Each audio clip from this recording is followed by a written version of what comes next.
You are now watching We Talkin Sports.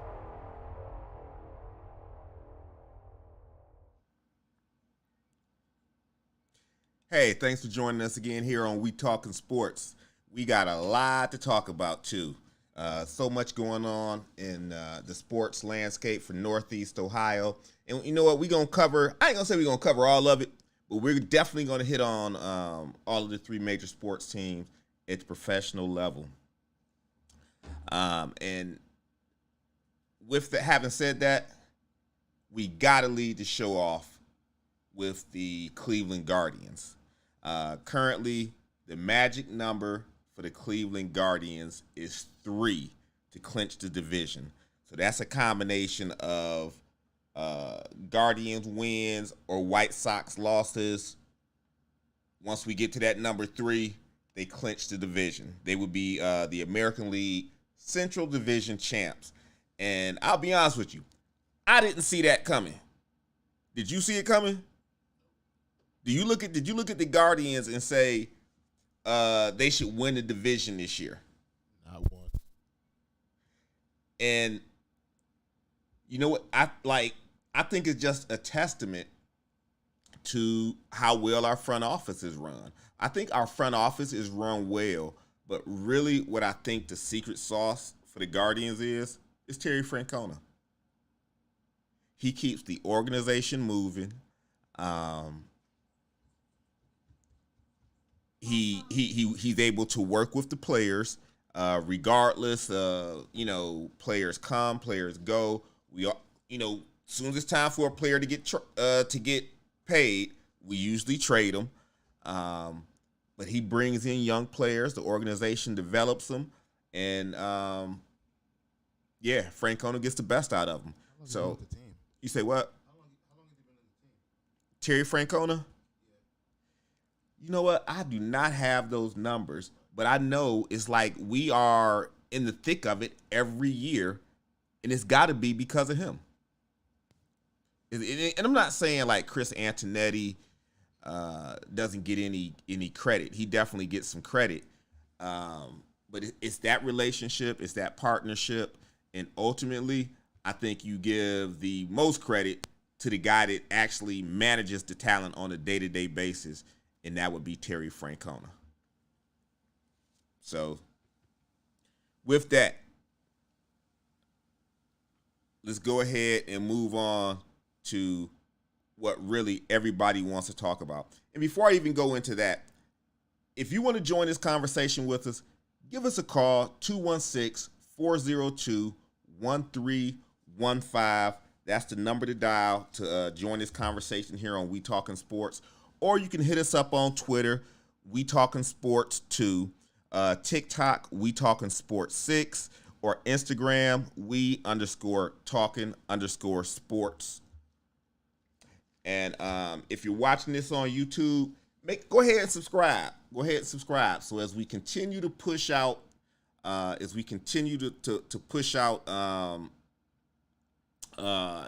shows and information, you'll get alerts for it. And you don't have to search for us, and you don't have to remember. You'll automatically be reminded that we do have a show going on. But as I was saying, with that, let's go ahead and let's talk about these Cleveland Browns. That was a huge win Thursday night against the Pittsburgh Steelers. Huge. Huge for the organization because it allowed us to exercise the demons of that catastrophic collapse that we had against the New York Jets. And that's the only way I can put it, because it's not a situation where you can put it on one person or one side of the ball.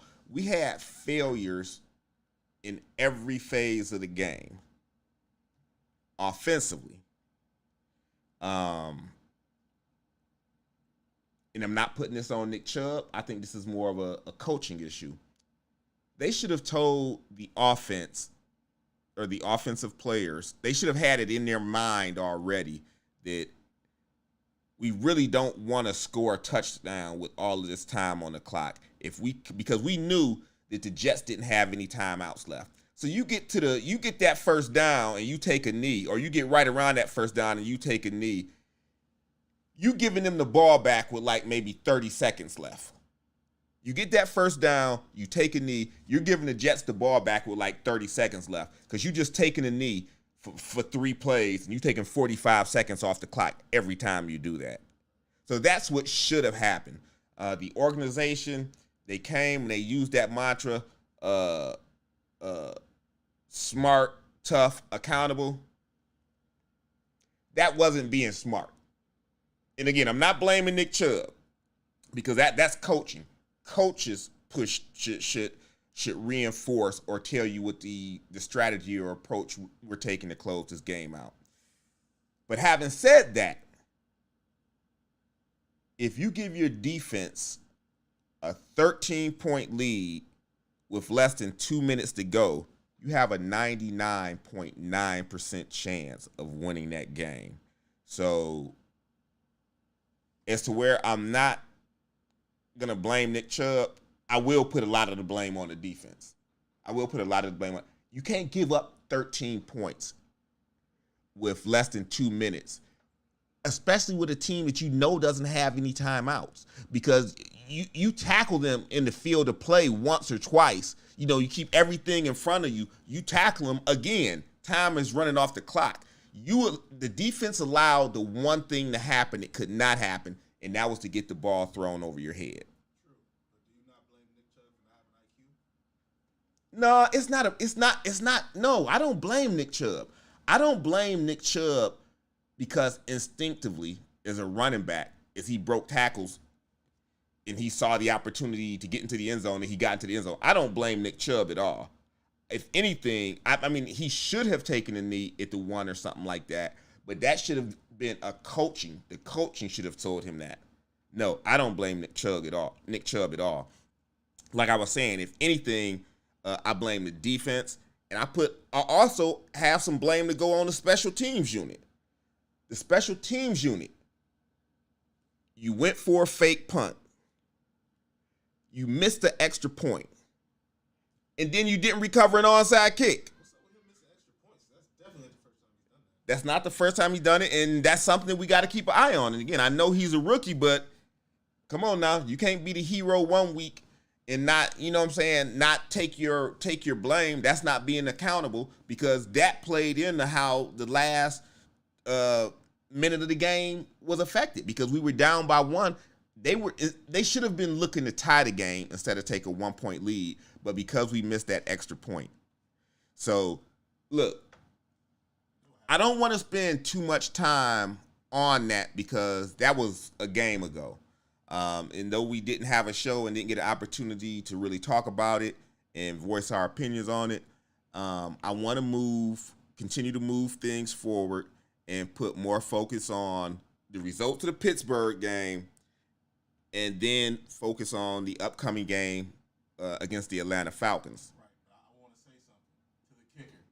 He heeded my warnings. You know what happened to the last guy that was missing extra points? He's still looking for a job till this day. That's right. Hey, you got to get it together. You can't miss and if you missing extra points in September, 30 yards. what you gonna do in December? Or January, where that ball is frozen and those winds are swirling off that lake, off Lake Erie?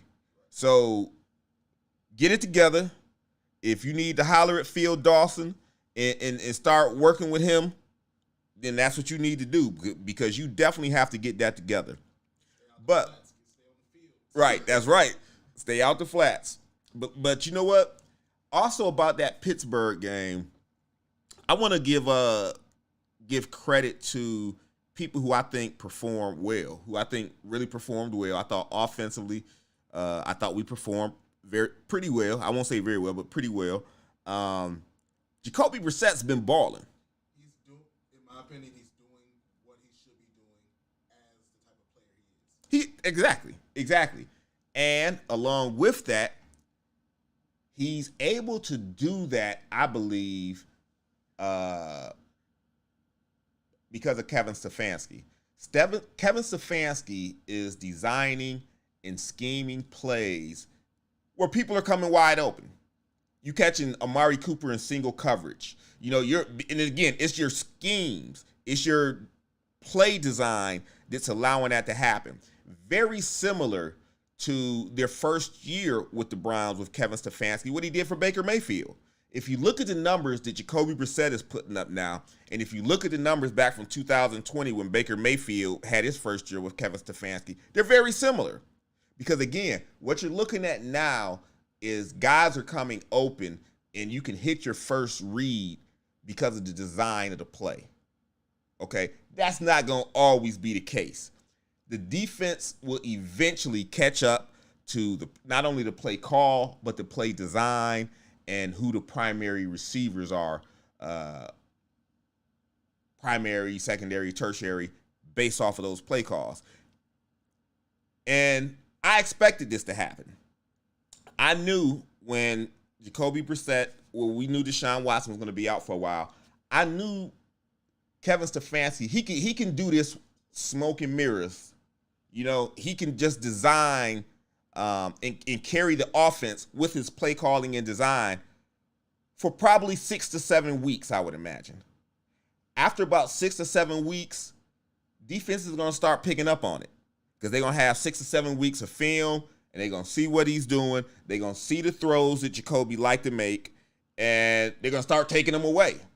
And that is when you got to really start playing football. But at that point, we already know who's coming back. In week 11. Ready to massage the game? Shit. In week 11. He's coming back. Well, no, actually, he's got 11-game suspension, so he's not coming back till week 12. Week 12? Yeah, he'll be back week 12. But even then, that's when we're talking about the switch up. So it's like, yeah, you're getting used to our secondary. What are you going to do when our star's back? And his head's right. And if Browns fans want him to come back ready, y'all got to ease up and chill out in that Muni lot with the way you're treating that man. Treating who? Deshaun Watson. I was at the Muni lot. I wasn't there for the Steelers game, but I was there for the home opener. It was no mistreat. Look, I don't worry about Browns fans and their treatment of Deshaun Watson. The Browns fans are waiting on Deshaun Watson. We like, you know what I'm saying? Come on, let's do this. We can't wait till he come back. Did you see the massage table that was laid out in the Muni lot? No, I didn't. It was a massage table with a blow-up doll on it. I'm talking about, which is funny, but I'm talking about stuff like that. You know what I'm saying? Yeah, I mean, you know, that's like the joke that's not funny, in my opinion. But you know, people are gonna have poor taste in their humor. But overall, I think Browns fans, real Browns fans, can't wait for him to get back. I'm excited. I am too. But like I was saying, I wanted to identify a few guys from this past game that I thought really balled out, and Jacoby Brissett was one of them. And again, I'm not in giving Kevin Stefanski some of his credit. I'm not taking anything away from Jacoby. Hey, and if you don't agree with me, tell me what you think. 216-402-1315. Join the conversation. So the other person I wanted to talk about was Amari Cooper. I thought Amari Cooper showed he gave us a real good glimpse of who he is as a wide receiver and a route runner. It's just like not incredibly flashy, but he get it done. And for the most part, if the ball's there, he's going to catch it. I was disappointed in that 4th down pass when he let that one get away. But, you know, hey, it happens. I'm not going to dwell on that. But he showed you as he went, 9 receptions for over 100 yards and a touchdown. He showed you he can be that guy. And really, he's the type of guy that it's very difficult to cover one-on-one because he's a nice size receiver and he plays the position with some physicality to it. So. You know what? I'm gonna be honest with you. I like not having so many weapons. I feel like when we had all those receivers, it was just overwhelming. Maybe it was because we had Baker, but it was just. That's exactly what it was. It was because we had. And again, I don't want to turn this into a Baker bashing session, but Baker's just an average quarterback. That's why I brought up the whole Kevin Stefanski thing, even with Jacoby Brissett, because again, with good play calling and good play design, you can get people open, but eventually they pick up on what you're doing. After enough games, they get film on you, they see what you're doing, and they start taking things away. And that is when you got to play football. That's when it comes down to, okay, he ain't open. Oh, boop, got you over there. And that's where Baker struggled. You have to be able to somewhat improvise as a quarterback in the NFL because defenses are good. And these guys are fast. They get paid too. You know what I'm saying? They're going to take things away from you. And if you're not able to adjust and play on the fly, almost play backyard football, you're not going to have success, or you're not going to have sustainable success in the NFL. Speaking of backyard football, mister, I want to run out of bounds and then come back in the game and try to catch the ball. All right. Okay. He made a couple mistakes. But he still had a very good game, and he showed you the impact he can have as our number one receiver. You know, who else? My third player who showed you the impact that they have, David Njoku. David Njoku. It trips me out every year when I go to training camp and you watching them practice. David Njoku is like he's on offense. He's usually the biggest dude out there. He is tall and he big. He is just a weapon. And I can't remember one game where in the past he was utilized like he was this past Thursday. I think he had 10 or 11 targets and came down with he only had that one that he dropped when he got dumped on his head. But outside of that, he caught everything that was thrown his way. And it was just 6 yards here, 8 yards there, almost kind of like a security blanket. They were difficult catches. Some of those were difficult catches. Some of them were difficult catches. And then Njoku's the type of guy to where you keep giving him them 6 yards and 8 yard little dump offs. He going to break a tackle and, you know what I'm saying? Then it's going to be chasing him. So I like the way that they're utilizing him. There was a lot of criticism in the offseason about the contract that the big contract that he signed. But if they're going to use him like that, he's earning it. So the last person I want to talk about in terms of impacting that game against the Steelers for the Browns was a guy who didn't even play. Okay? I saw the Jadeveon Clowney impact last week and then in the fourth quarter of that Jets game because the defensive line looks very different when he's not there. When he's not there holding down that other end for Miles, they just pay so much attention to Miles, and nobody else really makes a play. The other guys are just guys.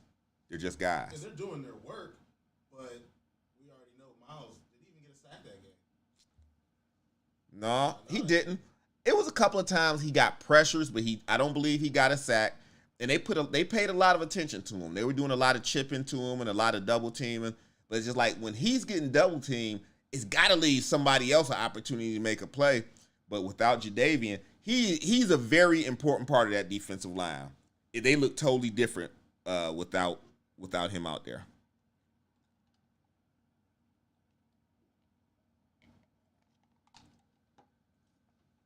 And it's like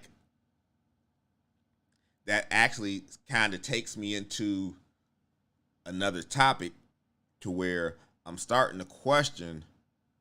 No, we didn't have. No, we had a linebacker. Yeah, we had a lineman. Actually, we did. We had Taven Bryant went down, who you can't really, in my opinion, after 3 games, you can't really tell when he's in there. To me, he ain't in there doing nothing. And then we lost Anthony Walker. We lost Anthony Walker in that game, and he's actually out for the season. So it's like, I know they say as a leader, he plays a very big role, but I also think this is an opportunity for Jacob Phillips. And this actually is a nice segue into where I was going anyway. It's like, after 3 drafts, because Andrew Berry's had 3 drafts, it's time for the guys that you drafted to start making plays and taking more prominent roles on this team. Um, and again, I'm not writing anybody off, but up to this point, everyone that you drafted so far seems to just be another guy. If you look at who the best players are on this team, excluding free agency, the best players were guys that were drafted or acquired during John Dorsey's era with the Browns. So it's just one of those things where my antennas are up right now. Because, again, I'm not saying you're not drafting guys and they're out of the league in a year or 2 years, but they don't seem to be developing into anything other than just guys. That's how you feel. They're just bodies. Yeah. I mean, because look, Jordan Elliott is starting right now, and this is why that bothers me.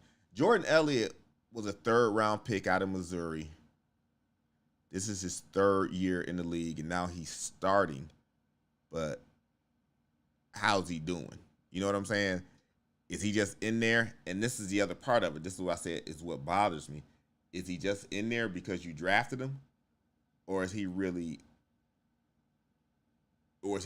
holding it down? Should we have went and got Ndamukong Suh? You know, and I understand from a financial standpoint, you want your draft picks to play. You want them to play because, you know, when you're on your rookie contract, it's a very manageable from a salary cap standpoint. And I get that. You don't want to have to keep going into free agency to plug holes. But if you're not drafting the right guys or guys that can make an impact, that's what you got to do. Well, that's often though. A lot of teams draft, and it turns out them guys aren't who they thought they were by the time they actually get to the pros. That's a problem though, because it's like if you look, and again, I didn't want to go in totally on this, so I didn't really prepare a whole lot of data. Because, again, my point is not to go in on Andrew Berry. That is not my point. But my point is just to put some eyes on how important the talent evaluation part of drafting a player is. Because if you look at who the best players on the team is, okay, Myles Garrett, he was number one pick. No brainer. Denzel Ward. Nobody expected him to go number 4 when John Dorsey drafted him. Most people would tell you that year coming out of the draft that Minkah Fitzpatrick was going to be the first defensive back taken. But John Dorsey and his talent crew and their eye for talent was like, first of all, it's harder to get a great cornerback than it is a great safety. And he's a great cornerback. So he surprised most people, including myself, when he took Denzel number 4. But it's paid off. He's been a Pro Bowler 2 out of 3 years. Or 2 out of 4 years he's been a Pro Bowler. So it's like that's John Dorsey and his staff's ability to evaluate talent. Players he picked turn into Pro Bowlers. And again, nobody hits on everything. Kareem Hunt was a John Dorsey pick at Kansas City, which is why he was able to bring him into Cleveland because of their relationship, because he helped Kareem get into the league. Nick Chubb was a second-round pick. Sony Michel, who was Sony Michel, who was Nick Chubb's teammate at Georgia, was picked earlier than Nick Chubb.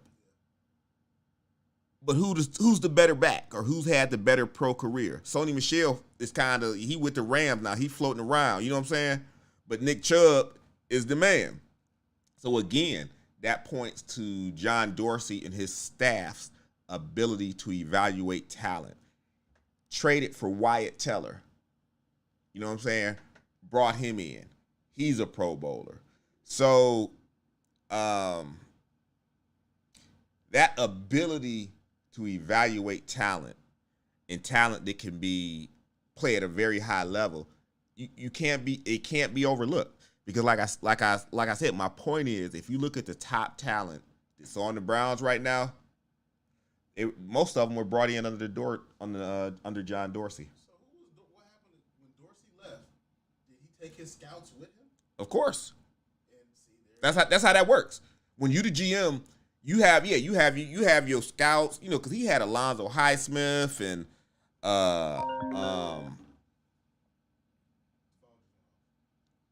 yeah.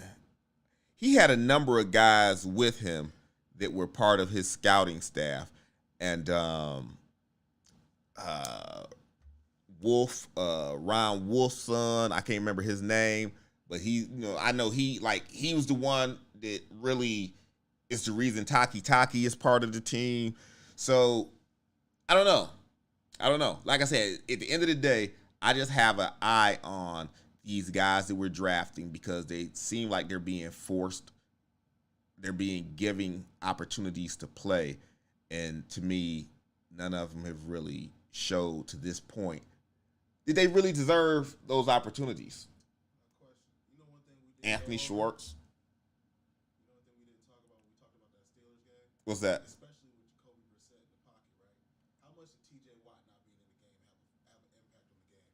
Oh, it had a huge impact. Because I feel like he would have been under pressure had he had to deal with that. Oh yeah. TJ Watt always makes his presence felt. It definitely would have been a different game had he been in there. Was he out for the season? They're saying he's out I want to say they said like 6 weeks or something like that. So next time we see him, he should probably be in there. But then again, what I've seen is those pectoral muscles, they don't really heal. That's usually like a 10, 12 week type injury. You know what I'm saying? And then it's just like when you come back out of 12, 13 weeks, you better take it easy. It's the pros. They got that secret juice. Help him heal real fast. Yeah. Right. We ain't gonna put a name on it. Right. Just call it the secret juice.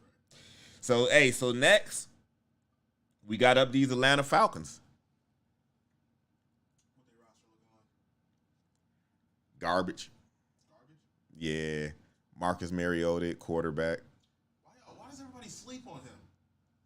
He's just not that good. I feel like he can have a game when he wants to. I don't know. The Falcons are one of those franchises that are in transition. You know what I'm saying? Yeah, they just not bringing a whole lot to the table. And having said that, we should come out of Atlanta 3-1. We should. But like Marcus Mariota, I feel like he's not a bad quarterback. You just got to look at the class of quarterbacks he came in with. He's not bad. He was number 2 pick right behind Jameis Winston. Came in with a good class. No, I don't consider Jameis Winston a good quarterback. Why not? Keep in mind, we just had a Baker situation. Why should we though? I mean, Jameis Winston's situation isn't that different than Baker Mayfield's. He was drafted number 1 overall by the Tampa Bay Buccaneers, and he played his 4 years there, and they didn't extend him. They're like, this isn't worth $40-50 million a year. You know what I'm saying?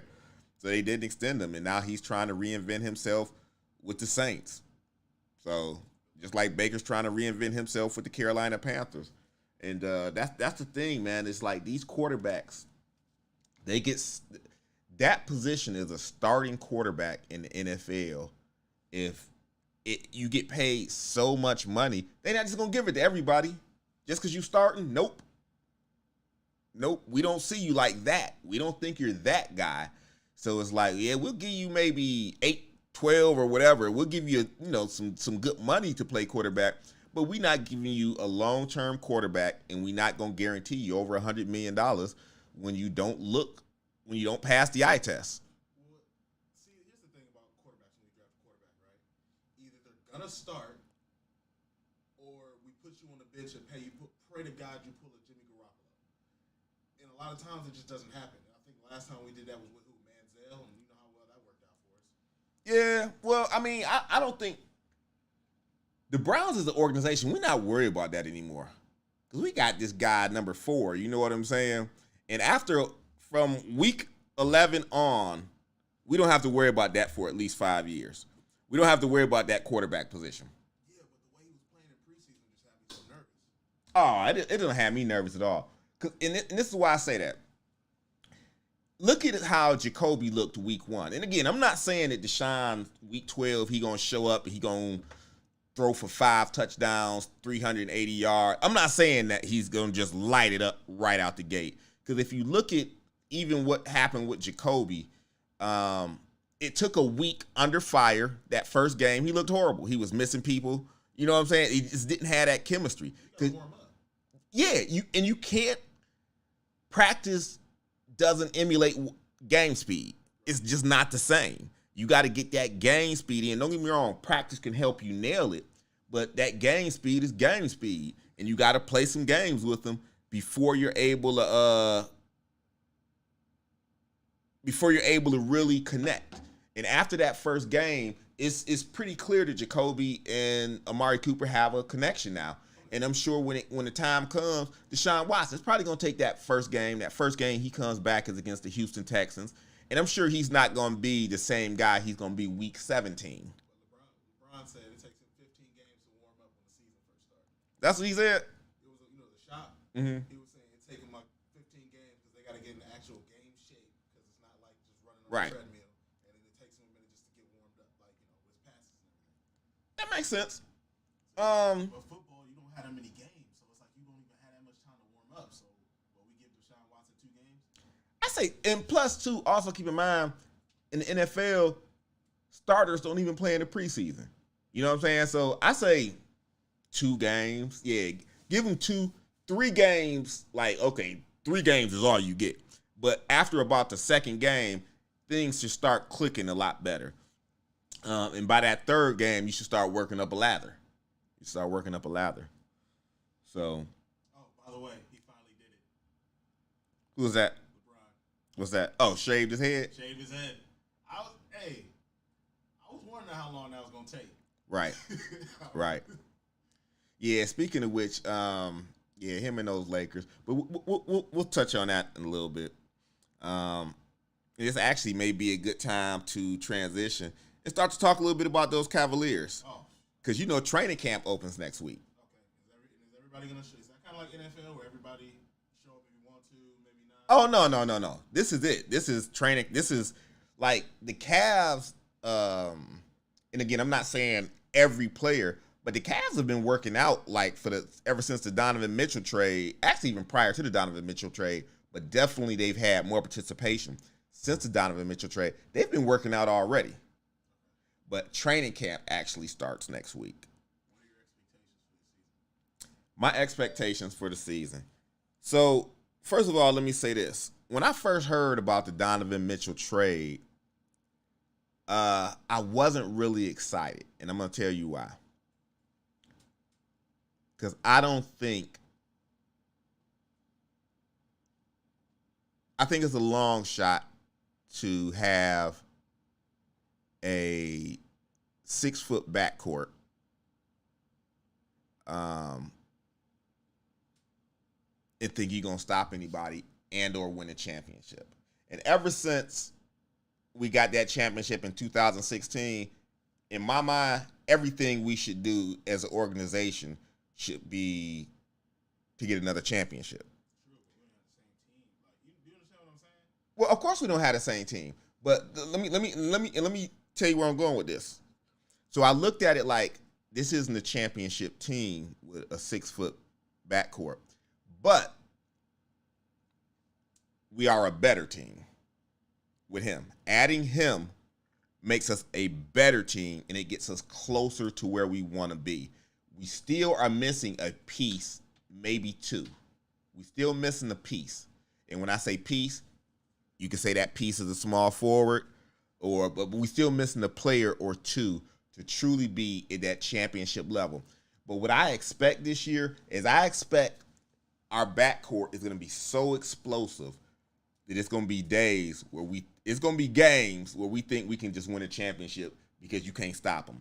Because it's so pick your poison with such a dynamic backcourt and our front court with Evan Mobley and Jarrett Allen. You know what I'm saying? They gon' I think at times it's gonna look so good that it's gonna be fool's gold for us. We're gonna think that we got what it takes. But then when you come down to the playoffs and the game slows down and it's all about exploiting matchups, we'll see. Okay, we not that team yet. You know what? I think about basketball, especially nowadays, with all these injuries. Anything can happen. You're right. I don't wish injuries on anybody. Right. But it's part of the game. When I saw Milwaukee win one, I was like, anything's possible. No, you're right, though. With the injuries, these last couple of years in the NBA, it's been more of a battle of attrition than who the best team in the NBA is, because the injuries play a big part of the playoffs. And one thing that I forgot to say when we were doing our segment on the Browns, and I'm just gonna throw this out here real quick, listeners. If you're a Browns fan and you call yourself a real Browns fan, let me ask you this: who is Frisman Jackson? Who is Frisman Jackson? We'll talk about it next week.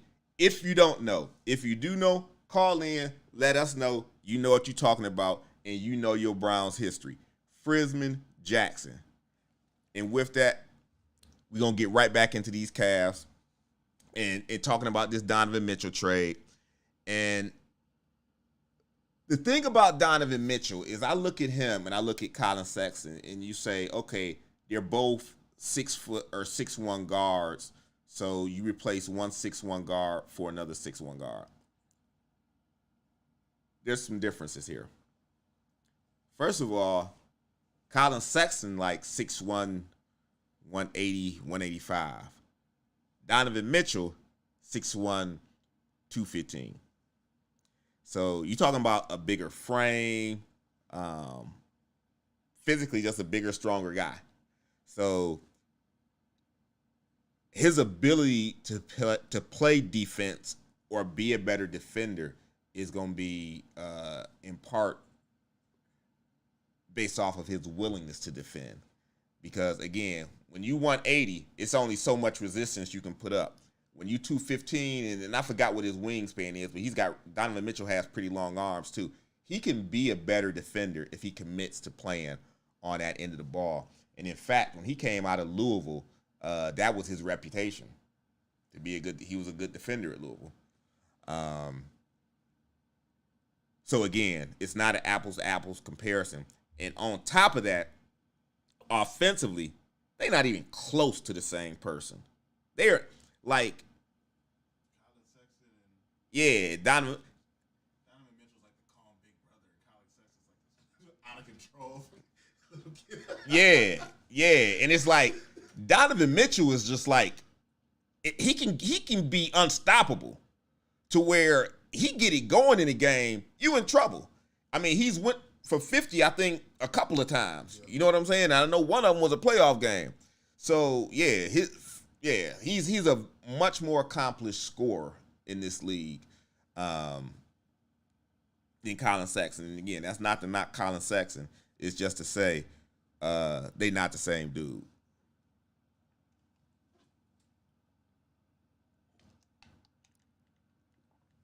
And with that, we still have some holes on that Cavaliers lineup that we still got to figure out as far as who's going to wind up starting at the 3 position.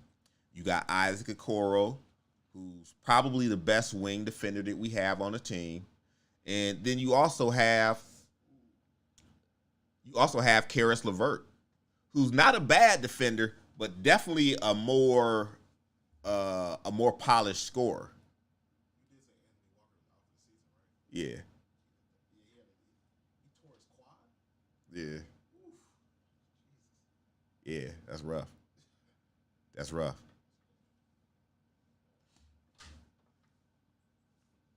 So yeah, lots of things to consider for the Cavs. And with where the Cavs are right now, where do you see them ranking in terms of the Eastern Conference? You see him as top 5, top 8? I see his top 5, maybe at 5. My biggest thing is going into this season, right, with this new team.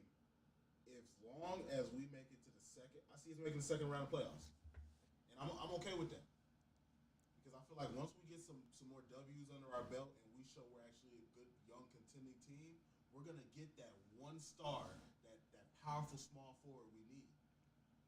Maybe Well, you know who that's gonna be, right? I knew who I wanted to be. Who is that? I want the king to come back to the throne. He is. He coming back. And we get his son. He coming back. Look, man, I've been watching that show, that Hulu show Legacy about the Lakers. And it's actually a very good show. It's not up to the point now where LeBron came back, or where I'm at in this season. I'm at the point where they had just acquired Shaq through free agency. But it's got some interesting perspectives on things. And, this is more documentary like, so it's no actors. They're using real footage. But it's actually a pretty good show. Now, how do you feel about us possibly grabbing his son when he comes back? I don't think any other franchise could really do that. Like, I believe, like, this whole thing with LeBron is storybook. It's storybook in terms of his rise to fame, him coming and playing for the Cavs, going to Miami and learning everything he learned down there, coming back and winning a championship for the city of Cleveland for the first time in over 50 years. Now he'll come back with his son and we'll do it again, except this time, at the conclusion, he'll be part owner. And I just think it's all storybook. And I know he's made some comments about wanting to get the Vegas franchise. They're not giving that Vegas franchise to LeBron. No, God, no. There's too many people with real money that's going to get that franchise. And not to say that, LeBron's a billionaire. He got money. But you're right. They're going to get somebody with billions and billions of dollars. They're going to give them that opportunity out there in Vegas. But I do believe that LeBron he's tailor-made to eventually take over majority ownership of the Cavs. I think he'll start off with a ownership stake in the Cavs. And over the course of some years, he will become the majority owner of the Cavs. Oh, yeah. Oh, yeah. It's just like, at the end of the day, LeBron, you are a celebrity. You're a global icon. But when you are in Ohio, you King James. To the rest of the world, it's more like, what have you done lately? You know what I'm saying? You still a star. You still a global icon.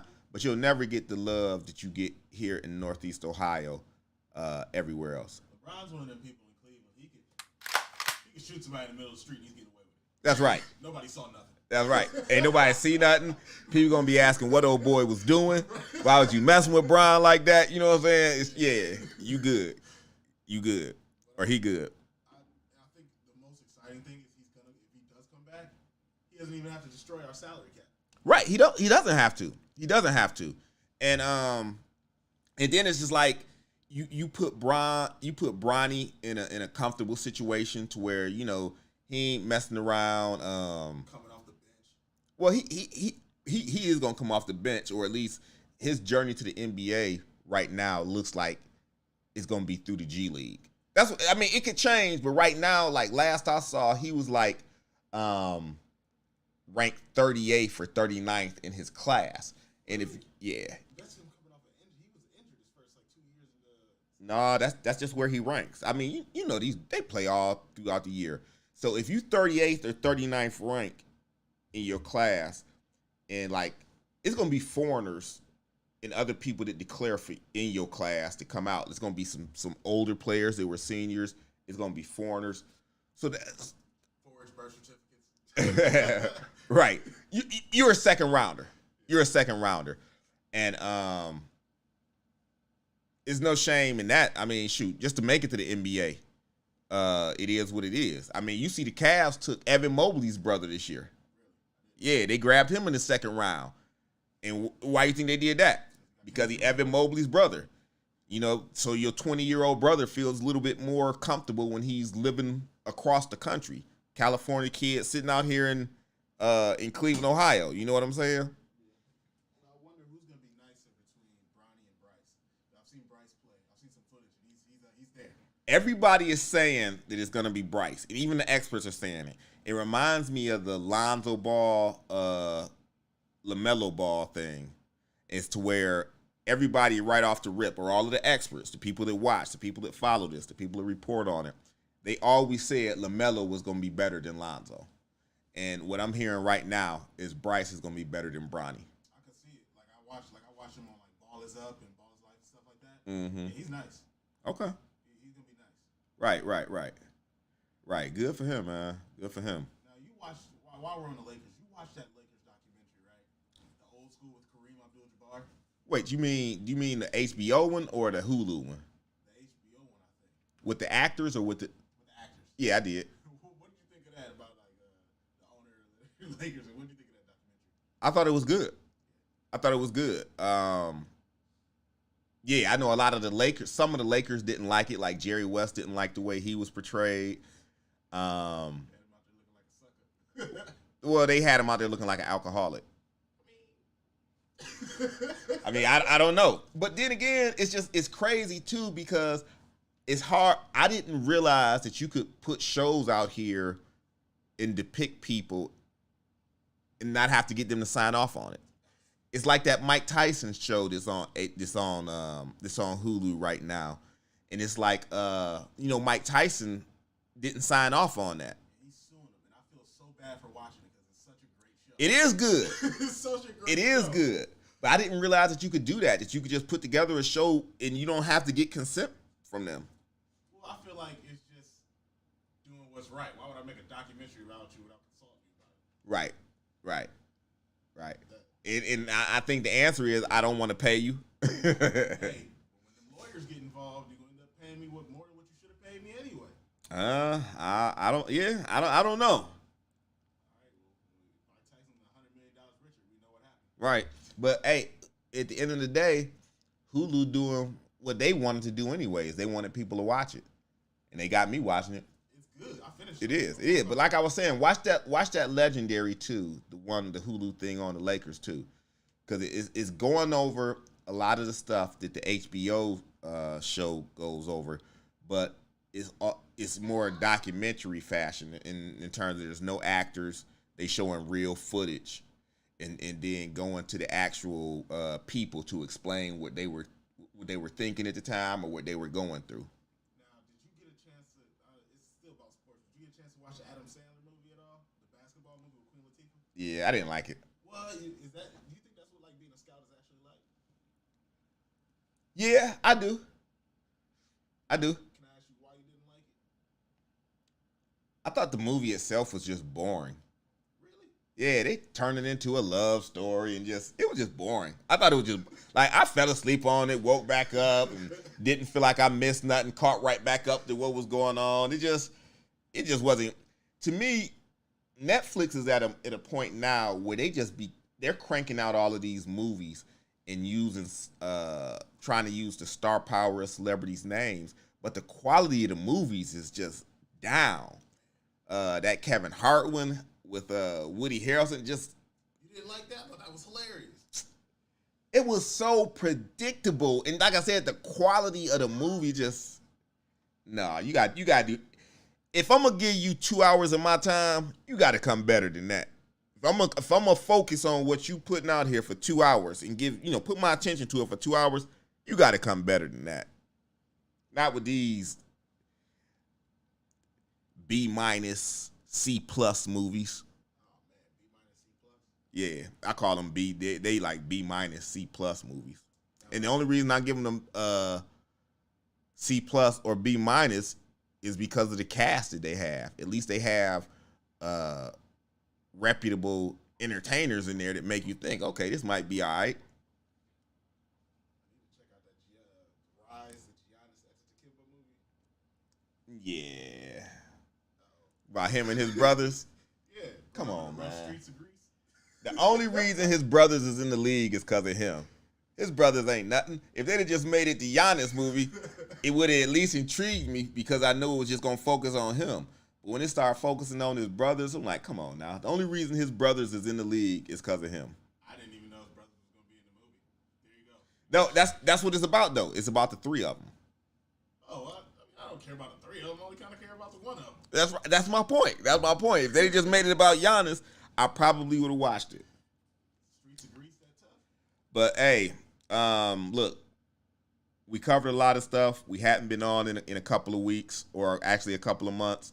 So it was a good show back. Good to get back out here in front of the people and talk a little bit about sports. And we're gonna do the same thing again next Saturday, 1 p.m. Eastern Standard Time. Join the show. We talking sports. See you then.